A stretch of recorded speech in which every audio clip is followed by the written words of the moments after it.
While traveling solo can be intimidating, navigating a new place on your own can be challenging, especially with language barriers and unfamiliarity. But don't worry, I'm here to help. I'll show you the best spots for food and sightseeing and give you tips for solo travel. The twist?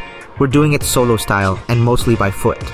With me as your guide, we'll explore the historic center of Mexico City, indulge in the best food, visit famous landmarks, and connect with the locals.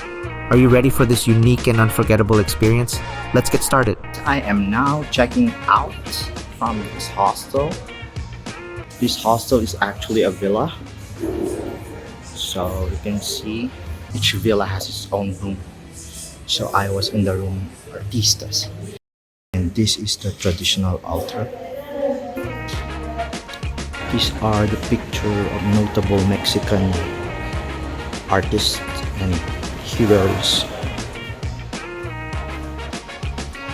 But before we indulge in some scrumptious food, let's ride the Mexico City Metro, one of the biggest metro systems in North America, and see how efficient their public transportation system is.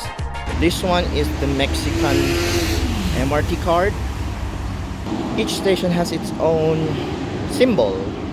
We're going to try out some mouth-watering spicy tacos and horchata at a local restaurant. Guys, ito na yung suadero, guys. Nag-order ako ng 4 na tacos. Tapos ikaw na maglalagay ng mga sarsa, ng mga guacamole, mga verduras, mga limon.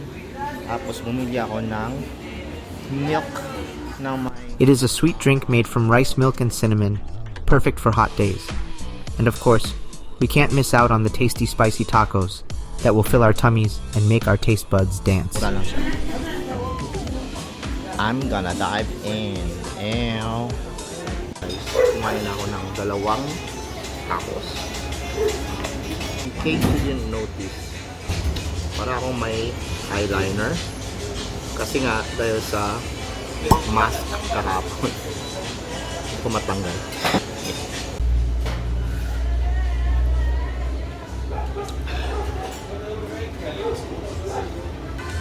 Sobrang ahang, guys. Hindi ko na ako.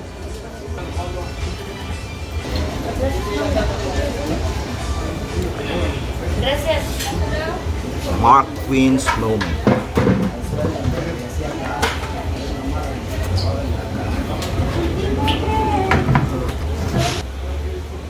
Ito na yung last.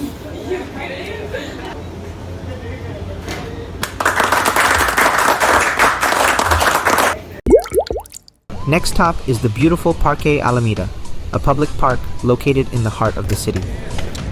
So guys, andito tayo sa Parque Alameda.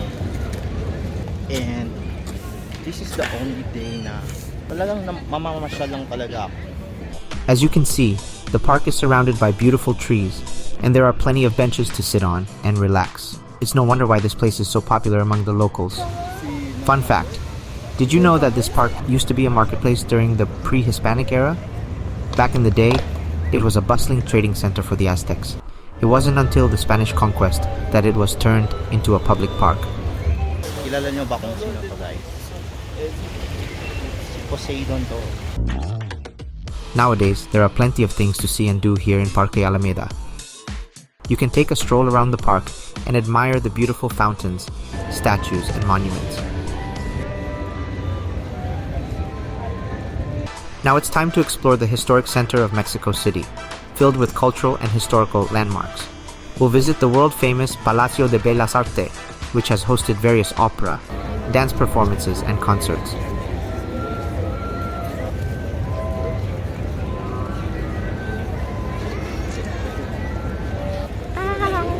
Ganda ng Mexico, guys.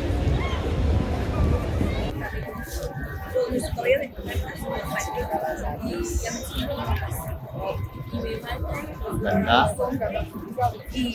Hindi lang yung mga tao magaganda. Pati yung syudad. Ito guys, para rin tong Palace of Fine Arts yung sa San Francisco. Ginawa rin ng ata. Then we'll follow the path of the Aztecs to the Tenochtitlan Pyramid, an ancient pyramid that used to be the center of the Aztec Empire and has great significance in their culture and history. Ito yung center of government nila. Yung buong Mexico City, guys. Yan yung buong city ng Mexico before pa yung Spain na nag-build sila ng cathedral. Yung mga cathedral yung guys, yung mga stones. Some of them are used galing sa mga temple ng mga ruins dito. Guys, kung nanonood kayo ng mga history documentaries, ito na yung sentro ng yung building kung saan sinira ng mga Espanyol, yung mga Kastila. Kinidnap nila yung ruler ng Zuma. Kinidnap nila at kinuha nila lahat ng mga gold. Ang karma doon guys is hinarvest nila lahat ng mga gold. Dinala nila lahat sa Europe. Ang nangyari, hindi pa nila alam yung concept ng inflation. Pero nung nasa Europe na, ang daming abundant na yung gold sa Spain. So nagmura na yung gold. So na-bankrupt sila after yung Armada kasi binebenta nila mas mura yung gold sa mga British, for example. Tapos yung British na mas malaki yung halaga. So a little bit of history for you guys.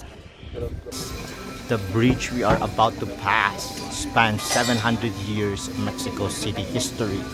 We are about to enter what was the holiest shrine in Tenochtitlan, one of the major cities of the ancient world. Guys, ano to? Sarado pa? Galaw mo na. What the fuck? Ginanong ko sa gate kung bakit sarado.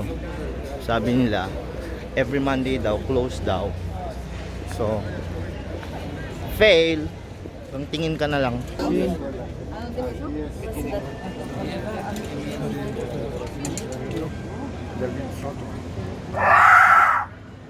Let's not forget about Casa de los Azulejos, a unique and beautiful landmark covered in blue and white tiles that has been around since the 16th century. It's a building that was constructed by a wealthy family and used for their events. Guys, that's one of the realities of solo travel. Walang selfie para sa'yo.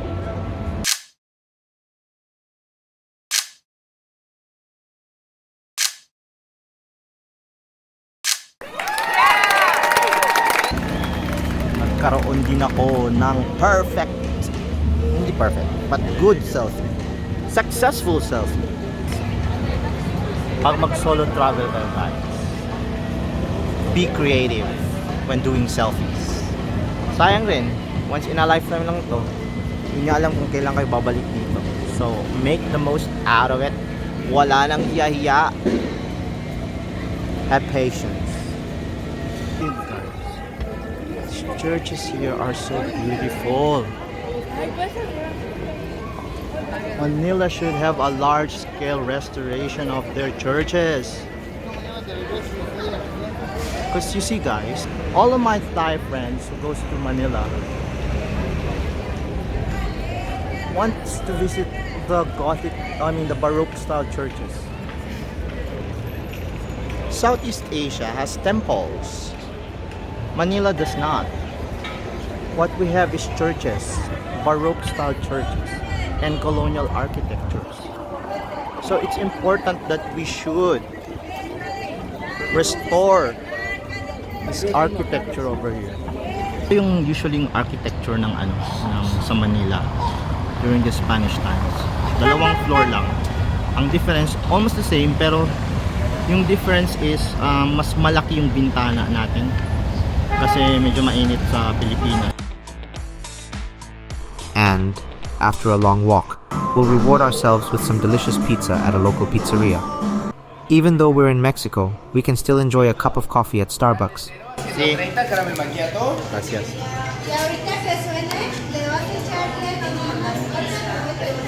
Guys, look at their couch.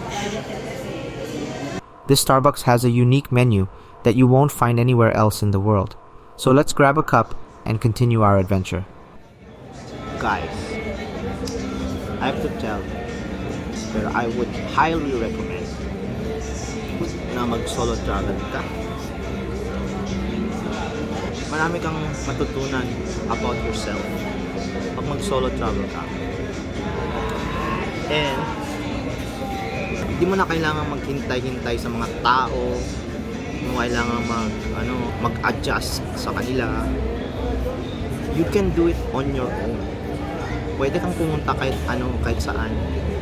And solo travel has a lot of benefits. For example, wala kang kakilala dito. Nobody knows you.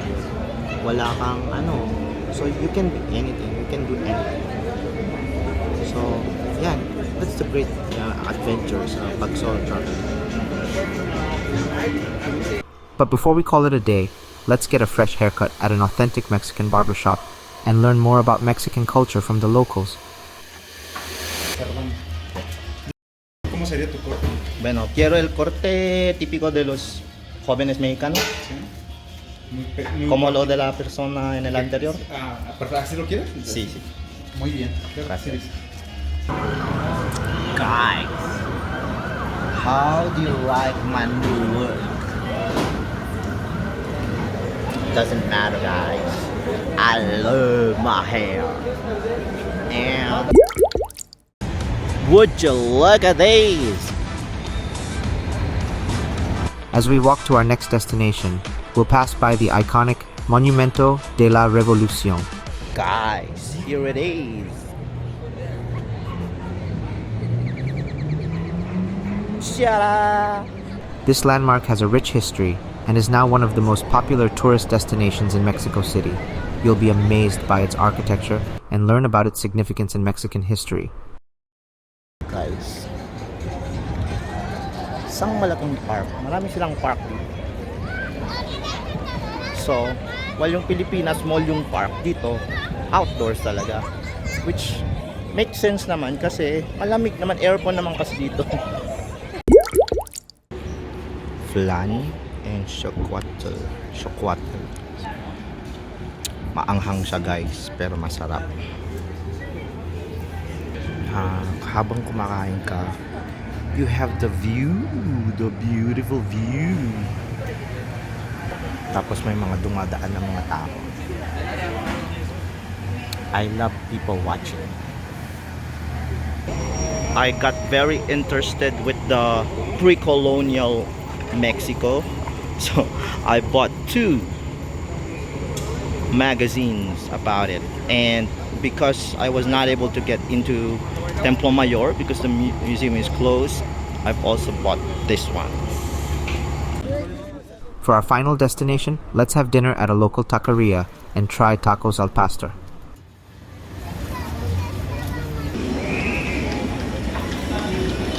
I'm gonna get tacos al pastor before I leave. Okay. These tacos are a popular street food made with marinated pork, adobo sauce, and roasted on a vertical spit. You'll be satisfied with your cravings and hear stories about the place from the locals. Tacos al pastor. My last taco al pastor for this year. Mahirap naman sabihin last kasi baka ibig sabihin nag-crash na yung airplane ko mamaya. And there you have it, our walking trip in the historic center of Mexico City. From the delicious food, cultural landmarks, and the local experiences, this adventure is definitely one for the books. Thank you for joining me today, and I hope to see you again soon. I survived Mexico! Thank God!